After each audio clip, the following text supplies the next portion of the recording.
P V Anwar ഇന്ന് രാവിലെ മാധ്യമങ്ങളെ കണ്ടു. എന്തൊക്കെയാണ് അൻവറിന്റെ നീക്കങ്ങൾ ഇനിയും നടക്കാൻ പോകുന്നതെന്ന് അറിയില്ല. അരുൺ, പി വി അൻവറിന്റെ നീക്കങ്ങൾ എന്താണ് എന്ന് ചർച്ച ചെയ്ത് തന്നെ കേരള രാഷ്ട്രീയം ഏറെക്കുറെ ഒരു ഏടാകുടത്തിൽ പോയി നിൽക്കുകയാണ്. എങ്ങോട്ട് രക്ഷപ്പെടുമെന്നറിയാത്ത ഒരു നിലയാണ്. ഇനിയുള്ള ഏറ്റവും വലിയ ആകാംക്ഷ എന്ന് പറയുന്നത് പി വി അൻവർ അദ്ദേഹത്തിന്റെ പത്രിക പിൻവലിക്കുമോ എന്നുള്ളതാണ്. തൃണമൂൽ കോൺഗ്രസിൽ മത്സരിക്കും എന്ന് പറയുന്നു, മത്സരിക്കില്ല എന്ന് പറയുന്നു. അതിനിടയിൽ തന്നെ അദ്ദേഹം പോസ്റ്റർ എഴുതുന്നു, അതിനിടയിൽ തന്നെ അദ്ദേഹം നോട്ടീസ് ഒട്ടിക്കുന്നു. ഇങ്ങനെ പലതുമാണ്. ഇനി എന്താണ് പ്ലാൻ? അത് തിരിച്ച് അത്തരത്തിൽ ഒരു അനുനയ നീക്കങ്ങൾ പല കോണിൽ നിന്നും ഉണ്ടാകുന്നുണ്ട്.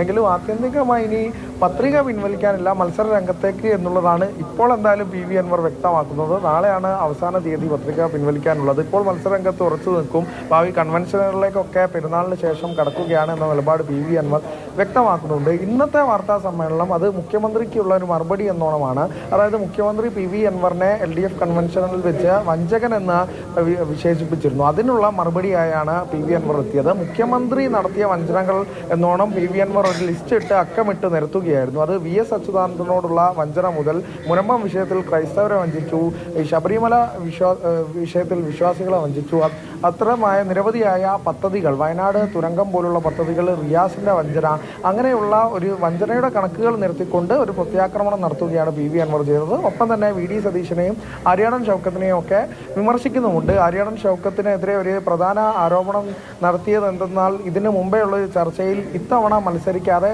2026 മത്സരിച്ചോളൂ എന്നൊരു നിർദ്ദേശം ആര്യാടൻ ഷൗക്കത്തിനോട് പറഞ്ഞിരുന്നു. അപ്പോൾ ആര്യാടൻ ഷൗക്കത്ത് പറഞ്ഞു കോൺഗ്രസ് നേതാക്കളെ അങ്ങനെ വിശ്വാസത്തിലെടുക്കാൻ പറ്റില്ല എന്ന് പറഞ്ഞു എന്നുൾപ്പെടെയുള്ള കാര്യങ്ങൾ പറഞ്ഞുകൊണ്ട് അത്തരത്തിലുള്ള രാഷ്ട്രീയപരമായ ആക്രമണങ്ങളോടും ഉപതെരഞ്ഞെടുപ്പ് ലക്ഷ്യമിട്ടുള്ള നീക്കങ്ങളിലൂടെയും പി വി അൻവർ മുന്നോട്ട് തന്നെ പോവുകയാണ് എന്നുള്ളത് തന്നെയാണ്. മാധു, ദിലീഷ്.